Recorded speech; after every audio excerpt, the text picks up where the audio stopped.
Here's Dave in West Virginia. Says hello. Dave, good afternoon. How are you today, pal? Okay? Hey, Chris, great job. First-time caller. Nice to have you aboard, David. Thank you. Let me hear now. Fire away. Hey, I got 2 points for you. One, I think you're selling Cincinnati Reds way short. I think they're good for 86, 87, or 88. Now, hold on now. Hold on. And their Vegas numbers in the low 70s. How are they good for 88 wins? Let me hear. Well, they got some young guys that the experts aren't really watching. We got a starting pitcher, Castillo, that he throws 99 to 100 miles an hour. And they shelved him at the end of the year last year. He's Cy Young material, Chris. Well, I know who he is. He's got a big arm. I don't know if he's Cy Young. It's a little strong. And they have a couple of pitchers. I like the closer. He is an arm. If Bailey could ever pitch, but the rest of their bullpen isn't very good. They had the highest ERA of any team in the league last year. Their bullpen. They're going to score runs. In that ballpark, they're going to score runs. But I don't like their starting pitching, and they're in a tough division. And you got Big Sal Romano. He's a nice pitcher coming up. Type thing, and when the Hunter Green comes up, the second pick from last year, we got some players, and we got a second reliever also. We got that Waldy Brody, nice reliever, left-hander, very nice. I think we're really under the radar.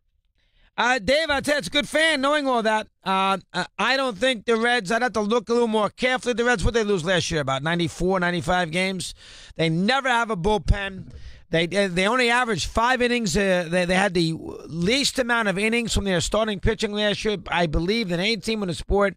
I have issues with that team. I think the Reds might, and the division's tough. I mean, they got, let's be honest, they have 50-something games, 55, 56 games, 18 times 3. Figure it out. That's 36. That's 54 games. They got 54 games against a lot of good teams. Brewers, Cardinals, Cubs. It's tricky.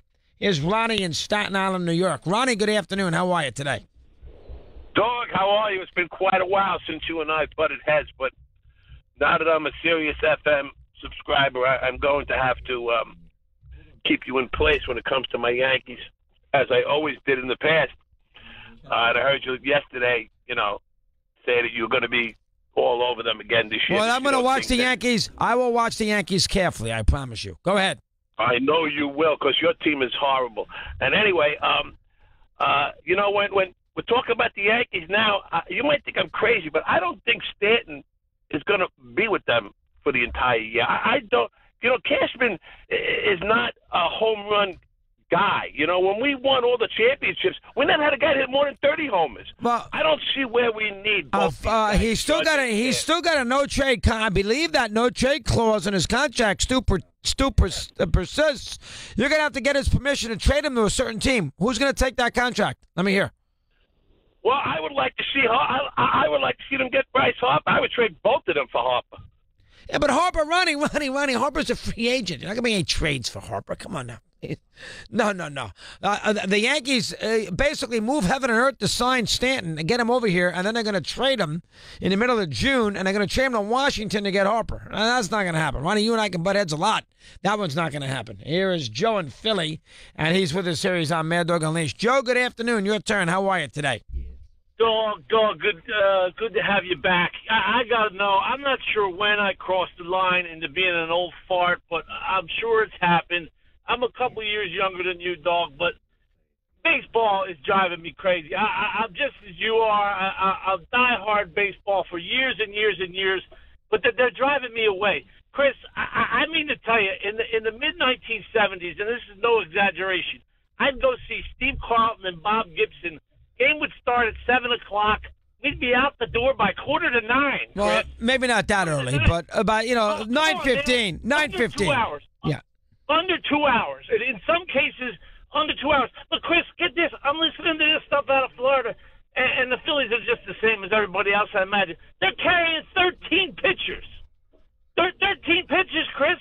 Well, what are they going to do? Make a 9 pitching changes a game? I mean, I love baseball. This time of year has always been the big time of year, whether the team's any good or not.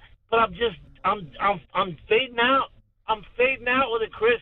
The games are too long. There's too many pitching changes. We got these guys. The guy that's the manager of the Phillies right now, I have no idea what he's going to do. I mean, it's just craziness. The game that I love, the game that we grew up with, is gone. Listen, there is a lot of truth to what you say. There's the problem that the sport has right now is the importance of the reliever. The anonymous relief pitcher who is unhittable, who comes in and throws 10 pitches a night at 100 miles an hour, and he gets the out or two that he has to get, and we move on. And so there's no comebacks, there's no offense late in these games, unless you hit the ball out of the ballpark, and managers make 9 billion changes. And I agree, that's why watching Houston and Verlander against the Yankees last year was so much fun. Watching Verlander in 2 of those games against the Yankees, in Game 2 and Game 6, when he had to gut it out and do what a great pitcher has to do to get his way through the game, is a lost art in the sport. And the advent of the reliever has caused a problem.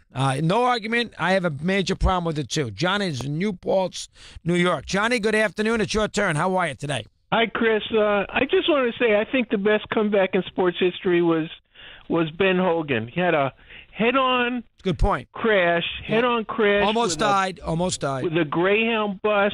He had, it says he had double fracture of the pelvis, fractured collarbone, fractured left ankle, chipped ribs, and near-fatal blood clots. Came back 11 months later and won the U.S. Open. Didn't he win 3 majors after that? I think he did. Yeah, I think he did. That's a very good one. A lot of people say that Hogan was never the same after that bus crash, but I think it was somewhere in Texas, if I'm not mistaken. It was in Texas, and I mean, he was always a son of a bitch. He was a tough guy. You couldn't root for him. Tough guy. 100% right. Yeah, I mean, it was like him and Snead. Everybody loved Snead. Hogan was very hard. And it was kind of like Palmer and Nicklaus. I mean, Nicklaus is a tough guy to like also. Well, I think he's more. I think he became much more human. And Nicklaus has been great to us, so I will never say bad anything about Nicklaus. But I'm with you 100% on Hogan, and that is a great comeback, John. Good point on your part. He did have that major accident. I believe that may have been in 51. I'd ask Eddie to look it up. I don't think Eddie knows. He'd say what sport. I mean, I'm not sure if Eddie knows who Ben Hogan is. I believe it was 51, and I think he came back to win 3 majors. He may have done it in 1 year after that, I think. We continue 9 in front of the hour. Mad Dog Unleashed.